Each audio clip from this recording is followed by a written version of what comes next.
Agora vamos falar de Brasil, um evento que aconteceu também na tarde desta terça-feira e reuniu evangélicos em torno da representatividade do PT e do pastor evangélico que falaram sobre o diálogo das igrejas, como as igrejas e os evangélicos irão se comportar diante das eleições deste ano. O comentarista político Vinícius Carvalho recebeu, em entrevista exclusiva do Download da Notícia, segunda edição, o Gutierres Barbosa. Ele é coordenador interreligioso do PT e também o pastor Luciano Luna. A conversa abordou temas relacionados à participação das lideranças religiosas no debate público e a interlocução entre diferentes segmentos da sociedade. Durante a entrevista, os convidados falaram sobre a importância do diálogo institucional, o papel das organizações religiosas em ações sociais e os desafios da comunicação com a população. Também foram discutidas iniciativas voltadas ao fortalecimento da participação cidadã e da representatividade dos diversos grupos religiosos. A entrevista completa você confere agora na tela do DN, segunda edição. Olá a todos, é um prazer estar falando com vocês aqui, Rebeca e Rico, diretamente de Brasília, nos estúdios da TV Cultura, em parceria com a Guardiã da Notícia, o Download da Notícia. Hoje estamos com um entrevistado maravilhoso, na verdade dois entrevistados, né? Gutierres, que é o representante setorial do Núcleo Evangélico do Partido dos Trabalhadores, e o nosso amigo e colega Pastor Luna, que representa também a classe dos evangélicos. O motivo da nossa entrevista hoje é algo muito importante. O PT vem fazendo alguns movimentos junto aos evangélicos, e um dos seus coordenadores vai esclarecer aqui conosco, pela Guardiã, este movimento, como isso é feito, vem sendo muito falado na rede social. Pois não, vamos lá, Gutierres. É um prazer, Vinícius, Rico, Rebeca e todos vocês que nos assistem estar aqui no programa O Guardiã das Notícias, né? E estamos aqui à disposição, Vinícius. Vamos lá, então. Olha, muito se tem falado nas redes sociais sobre a aproximação do presidente Lula e essa questão dos evangélicos. Como que o Partido dos Trabalhadores vê isso? O público evangélico, ele vem muito sendo comentado e fomentado pela direita. Recentemente, tivemos a passeata dos evangélicos, né? Onde estava presente no carro de som Flávio Bolsonaro e o então indicado pelo Partido dos Trabalhadores, pelo Lula, né? O Messias, que é o ministro atual da Justiça, salvo engano, acredito que não saiu ainda. Qual é a sua visão sobre isso? Essa polarização sobre a questão do público evangélico, isso é compreendido como pelo Partido dos Trabalhadores? Primeira coisa que a gente precisa ir tornando mais nítido para a sociedade, Vinícius, é que o PT é um partido que desde a década de 80 foi formado por religiosos, por pessoas cristãs católicas, cristãs evangélicas e pela diversidade que existe no nosso país. É evidente que de 2014 para cá você tem uma ocupação de setores da direita que passam a ocupar os púlpitos e transformar em palanque eleitoral. E que é aquilo que a gente refuta, né? Porque a igreja, ela é do Senhor Jesus. E o diálogo que o PT vem entendendo que deve se fazer com o segmento evangélico é um diálogo de verdade, de transparência, de busca de diálogo, sabendo a importância que esse segmento tem. Eu sou evangélico, minha formação cristã é assembleiana, hoje eu congrego na Igreja Batista e a gente sabe, e desde os meus 17 anos que eu sou filiado ao PT, então a gente precisa ir desmistificando essa ideia de que não existe crente de esquerda. A igreja ela não tem dono, nós precisamos entender que na sociedade, a sociedade brasileira ela é plural, e sendo plural, e o PT, como sempre defendeu, e o presidente Lula sempre fez essa defesa de que o Estado é laico, mas que a gente precisa preservar essa identidade do povo brasileiro com a busca pela religiosidade. E é evidente que os evangélicos têm tomado conta, a cultura evangélica. Recentemente, a música gospel foi instituída dentro do governo Lula como patrimônio cultural brasileiro, né? Tem cidades que a música gospel é mais ouvida do que a própria música que a gente chama na igreja, pastor Lula, de música secular. Sim. Por que isso? Porque isso tem se transformado na realidade brasileira. E nós não estamos distantes disso. O Partido dos Trabalhadores tem 500 mil filiados evangélicos. Talvez seja, se tiverem estudos aí mais coerentes com a realidade, talvez seja o partido que tem mais crente entre os partidos políticos no Brasil, porque tem 3 milhões de pessoas, e esse diálogo ele vem se intensificando. É verdade, pode ser verdade que a gente, por um dado período, a gente deixou de comunicar melhor as ações do governo com o segmento evangélico. No entanto, tudo que a gente faz para melhorar a qualidade de vida do povo brasileiro tem muita identificação com aquilo que Jesus Cristo nos ensinou, que é tirar o pobre da miséria, que é dar vida àqueles e àquelas que mais precisam. Então, eu acho que a gente tem tudo. A ida do Messias para lá, e Lula tem sempre deixado isso muito nítido, é de que ele não quer transformar e usar a igreja como palanque religioso. E nós temos total acordo, acabamos de ter o 4º encontro de evangélicos aqui em Brasília, na sede do nosso partido, um encontro cuja metade da presença evangélica dentro do encontro era pentecostal, ao contrário do que muita gente diz, né, que o PT não tem uma relação, tem dificuldade, às vezes tem mais uma relação com os históricos, pastor Lula, e a gente tem uma relação muito profunda com aqueles que fazem a igreja crescer, a igreja do Senhor, sem a gente precisar utilizar ela como um palanque eleitoral. Então, mas como o próprio governo consegue fazer essa aproximação dos evangélicos, neste momento agora, sem parecer oportunista, porque fica transparecendo para muitos que é uma questão de oportunidade eleitoral, digamos assim. Como que o Partido dos Trabalhadores enxerga isso? O núcleo de evangélicos do PT, da qual eu faço parte dessa coordenação, e o setorial interreligioso do PT, eles já estão construindo relação desde 2013, 2014. Nós sempre tivemos uma relação com os evangélicos. Então, nós fizemos outro 4º encontro evangélico do PT. Então, não é um encontro eleitoral. Nós temos organizado uma base evangélica dentro do partido em todos os 27 estados da federação. Todos os setoriais, seja segmento das mulheres, segmento da juventude, segmento racial, tem participação dentro do Partido dos Trabalhadores. E esse olhar que nós estamos tendo dentro do partido é um olhar de quem faz a construção cotidiana, porque a igreja ela não funciona só em período eleitoral. A associação, o sindicato, ela não funciona em período eleitoral. Ela tem vida constante na periferia, na zona rural, na cidade grande, na cidade média, na cidade do interior. Ela tem presença, e a presença do Partido dos Trabalhadores também ela se dá no dia a dia. Ela não é eleitoral, então por isso que essa narrativa ela não cola conosco. E todas as vezes quando o presidente instituiu a lei que institui o Dia Nacional do Combate à Intolerância Religiosa, o Dia da Bíblia, o Dia dos Evangélicos, o Dia da Marcha para Jesus, não estava atrelado ao período eleitoral. Todos eles foram instituídos em períodos não eleitorais. Então, tudo que a gente faz que tem a ver com o verdadeiro ID de Jesus, que é ir pregar as boas novas e dar vida aos cativos, tem a ver com o programa do Partido dos Trabalhadores, que é o Bolsa Família, que é o Vale Gás, que agora o mais recente que está na Câmara, o fim da escala 6x1, o gás do povo, foi o presidente que mais levou jovens para a universidade. Isso tem a ver com a nossa política da vida, de defesa da vida, da família, na sua íntegra. É a gente saber que as famílias brasileiras são defendidas por um Estado que privilegia a diminuição dos desempregados, né? O PT é o partido que mais diminuiu o índice de desemprego. Cada dia a gente bate os recordes históricos de diminuição do desemprego no país. Então não existe programa mais religioso que nos aproxima mais do segmento evangélico do que os programas sociais que estão em execução e que já foram executados pelo governo Lula. Então, mais uma coisa, devido ao avanço das redes sociais, né, a questão da tecnologia, de 2013 para cá, a rede social ela vem crescendo bastante, principalmente com o avanço da IA, entre outras ferramentas que possuímos.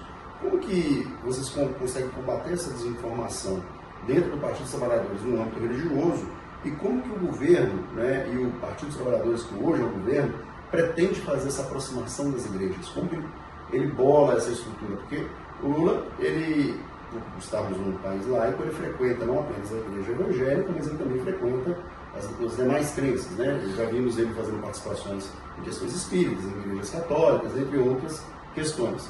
Como que a igreja pretende e vê essas aproximações do governo e suas temáticas? E como ela pretende, dentro do núcleo, né, do Partido dos Trabalhadores, combater essa desinformação que muitas vezes é propagada pelas redes sociais?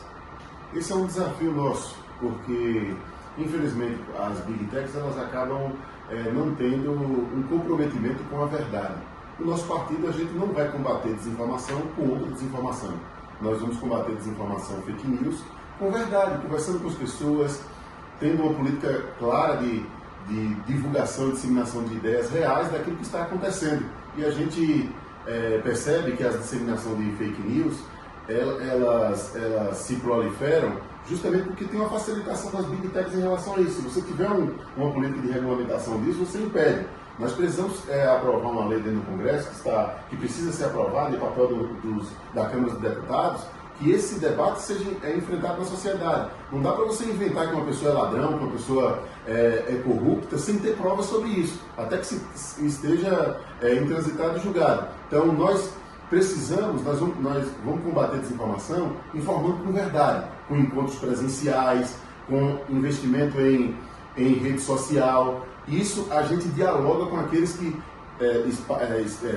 recebiam notícias falsas e passaram a receber conteúdo verdadeiro. E a gente precisa ter esse comprometimento com o segmento religioso e com a sociedade brasileira. Chega de a gente ficar consumindo produtos vindo das Big Techs e de pessoas que são comprometidas com a disseminação de fake news. Então nós precisamos ter esse compromisso. A democracia é incompatível com a desinformação.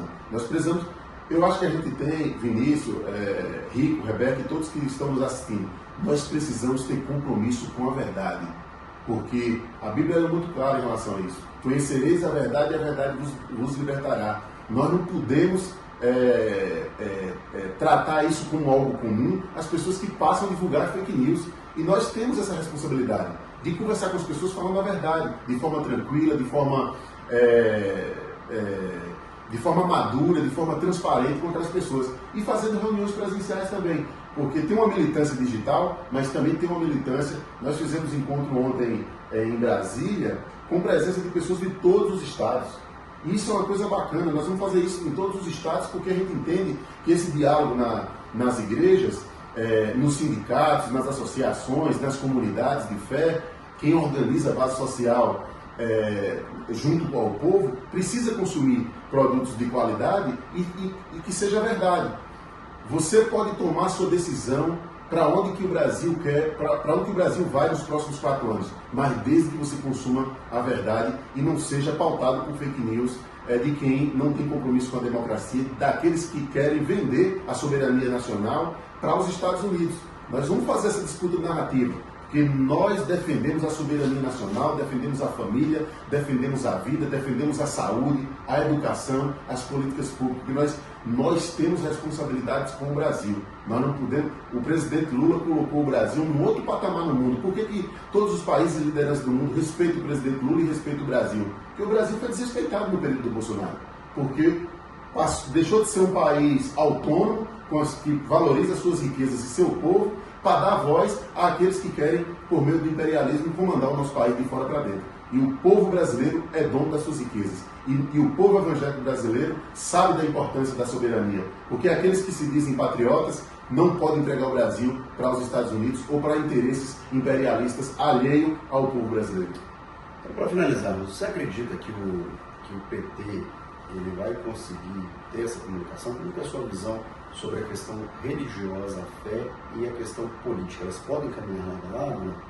Fé e política sempre poderão andar lado a lado, desde que a gente tenha compromisso com a verdade.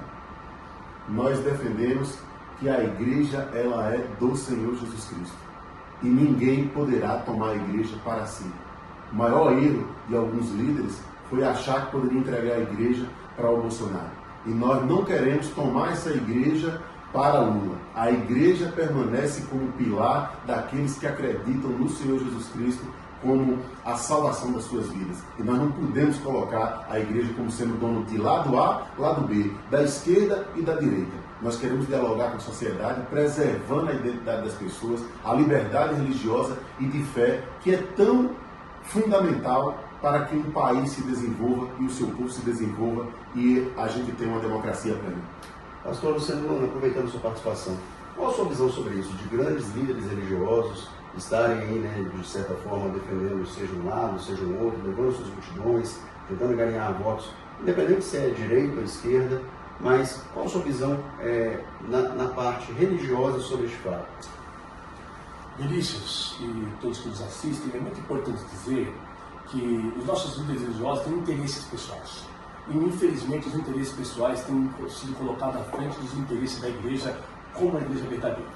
Porque uma pessoa que é líder religiosa, que é um pastor, que é um bispo, ele tem como primazia falar do amor de Jesus e pregar o evangelho. As questões políticas, elas têm que ser discutidas não do jeito que tem sido discutido pelas grandes lideranças religiosas do nosso país. Eles, infelizmente, estão instrumentalizando os altares para essa disputa política e têm colocado o nosso país verdadeiramente nesse racha que está, de esquerda e direita. A direita é do povo cristão e a esquerda é do diabo. Isso é uma mentira, como foi dito pelo meu querido amigo Gutierrez. A igreja tem um dono, que se chama Jesus. Ponto. Eu, como pastor há 20 anos, jamais usei meu púlpito para falar de política sem política. Eu sou um agente público há 20 anos. E eu sempre ensinei a minha igreja, meus liderados, as minhas ovelhas, a saber separar a parte religiosa da parte política, mesmo elas caminhando juntas. E isso que tem que ser colocado para a sociedade brasileira. Infelizmente, os nossos grandes líderes colocaram seus interesses pessoais na frente do interesse da população, dos seus liderados, pessoas que estão lá dentro das igrejas, que precisam não somente do trabalho religioso, mas também do trabalho social. Infelizmente, eles têm levado a nossa sociedade religiosa para um caminho muito triste que nós estamos vivendo hoje. Então, eu creio que um líder que verdadeiramente segue o Evangelho, ele tem que ser imparcial. Ele tem que falar do amor, da palavra de Deus e levar o Evangelho às pessoas que necessitam. E a parte política ele pode comentar, pode ter opinião própria, pode ter sua ideologia, mas isso é um fórum íntimo. Não levando isso para a sociedade como se só a direita fosse dono da verdade, Jesus fosse um Jesus só de um lado. Jesus ele veio para todos. A Bíblia é muito clara. Eu vim salvar a todos, mas nem todos querem ser salvos. Isso é um versículo bíblico. Então isso tem que deixar bem claro para a sociedade. A igreja tem um dono e ela nunca vai ser colocada na mão de A nem de B. Sim, sempre na mão de Jesus, que traz as pessoas para a igreja. É isso.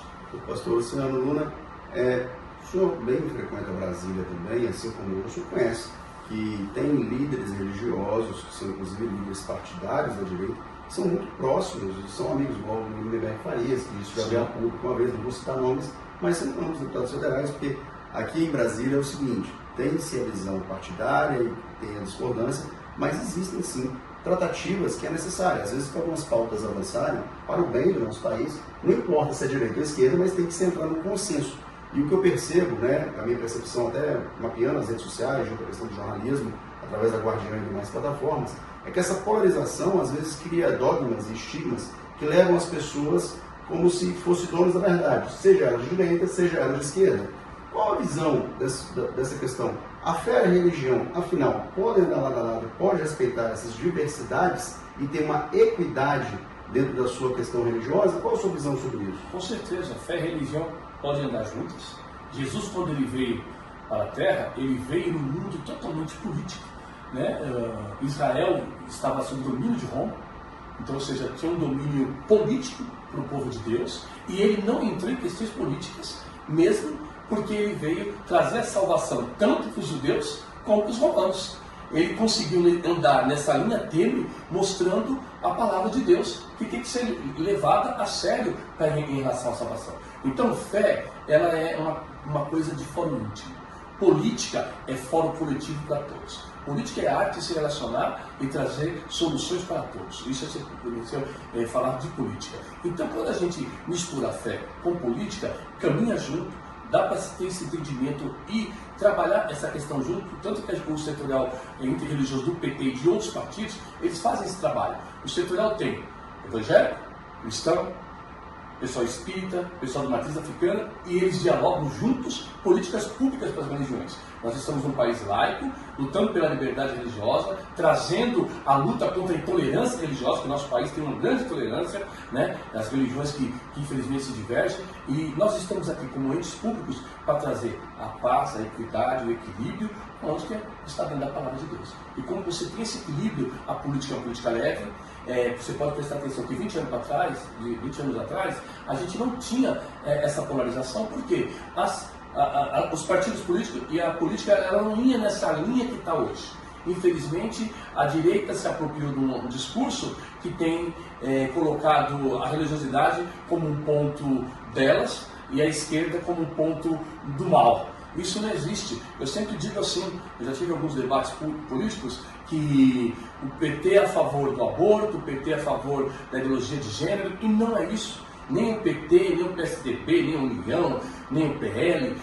Tem pessoas nos partidos que são a favor dessas pautas. mas são questões que são do Congresso, do Senado, e não são questões do Executivo. Então o governo, tanto do Lula como do governo Bolsonaro, ele não pode pautar essas questões. Né? As pessoas têm as suas opiniões próprias em relação ao aborto, em relação à ideologia de gênero e outras questões que eles sempre levam nas questões eleitorais. Então eu creio que tanto fé como política dá para caminhar junto, desde o equilíbrio, com verdadeiramente tranquilidade para debater num senso de respeito e de igualdade. Perfeito. Suas considerações finais? Quero agradecer aqui os ouvintes da Guardiã da Notícia, no programa Download da Notícia. É muita notícia, é notícia para o povo de Deus, é notícia para você que está assistindo, para entender que nós estamos vivendo um período eleitoral, mas é um de igualdade. Perfeito. Suas considerações finais? Quero agradecer aqui os ouvintes da Guardiã da Notícia, no programa Download da Notícia. É muita notícia, é notícia para o povo de Deus, é notícia para você que está assistindo, para entender que nós estamos vivendo um período eleitoral, mas é um período que a gente tem que pensar verdadeiramente o que a gente vai escolher. Escolhendo independente se é direita ou esquerda, escolhendo o lado que você quiser escolher, mas com liberdade, entendendo que nós temos que fazer o melhor para o nosso país. Quer considerações finais? Eu quero agradecer a todos os nossos telespectadores, ao Rico, à Rebeca, ao Vinícius, a Guardiã da Notícia, o programa Download, né? Que Deus possa abençoar a todos e a todas, e estamos sempre à disposição, defendendo a democracia, defendendo a soberania nacional, a família, a fé, a verdadeira fé em Jesus Cristo. Obrigado. Rico e Rebeca, agora é com vocês. Fico aí. Precisar, me chama de novo. Um abraço. Aí, Vinícius, um abraço para você, um assunto muito importante, uma pauta que sempre rende, né, gente, essa relação das igrejas com a política. Por muito tempo falou-se que política e religião não se misturam, mas não foi isso que nós vimos desde as últimas eleições. Então, é uma movimentação muito importante que o Vinícius trouxe para a gente, de como uma parte do setor evangélico se comporta e deverá se comportar ao longo dessas eleições. E para complementar esse bate-papo extenso que a gente acompanhou por aqui desse assunto tão importante, o PT divulgou uma carta aos evangélicos para tentar avançar na preferência deste eleitorado. O documento foi criado durante o Encontro Nacional de Evangélicos do PT. O partido evita entrar em temas ligados à pauta de costumes, mas busca enfatizar pontos de convergência entre o governo e as igrejas, destacando, por exemplo, a defesa da liberdade religiosa e da relação de respeito que os governos petistas mantêm com as igrejas. Essa imagem que você acompanha foi feita durante, então, esse Encontro Nacional das Lideranças Evangélicas do Partido dos Trabalhadores. E esse é um recorte importante, porque na última pesquisa Datafolha, publicada em 26 de maio, Flávio Bolsonaro registrou um recuo de 5 pontos percentuais nas intenções de votos dos evangélicos, caindo de 61% para 56%. O levantamento saiu após a divulgação de mensagens e áudios mostrando a relação de Flávio Bolsonaro com o ex-banqueiro Daniel Vorcaro, do Banco Master. Ainda assim, Flávio segue como um nome forte entre o eleitorado evangélico e Lula tem apenas 33% da preferência desse setor. A carta foi lançada dias depois da Marcha para Jesus, que não contou com a presença de Lula. Ele mandou, na ocasião, o advogado-geral da União, Jorge Messias, como representante do governo. E eu trouxe um trecho da carta também para a gente acompanhar antes de encerrarmos o DN2, que diz assim: reconhecemos que os evangélicos brasileiros são diversos, pensam de formas diferentes e exercem sua cidadania com liberdade de consciência. Refutamos a imagem de que formamos um bloco político único. Este encontro não pretende falar em nome de todas as denominações, mas expressar a reflexão de um segmento que, a partir da sua fé, defende a democracia, a justiça social e o bem comum. E eles seguem dizendo: somos parte da vida cotidiana do nosso país. Estamos presentes nas periferias, nos campos, nas cidades, nas escolas, nas universidades, locais de trabalho, movimentos sociais e igrejas espalhadas por todo o Brasil. Entendemos que a fé cristã nos chama à oração e ao compromisso concreto com a vida, a justiça, a reconciliação, a paz e o cuidado da criação. Eles também citam a defesa da democracia, a justiça social, a reforma agrária, o enfrentamento à fome, a valorização do trabalho, proteção dos mais vulneráveis e falam que faz parte da mensagem de Jesus e da melhor tradição evangélica. Eles defendem também o fim da escala 6x1, o que representa qualidade de vida para os trabalhadores e trabalhadoras do Brasil. E eles encerram, então, esse trecho da carta com o versículo de Mateus 5,9, que diz: bem-aventurados os pacificadores, porque eles serão chamados filhos de Deus. Então tá aí essa movimentação do Partido dos Trabalhadores à classe evangélica após o presidente Lula não comparecer à marcha para Jesus, porque ele disse na ocasião que não quer fazer de algo que é sagrado um palanque político.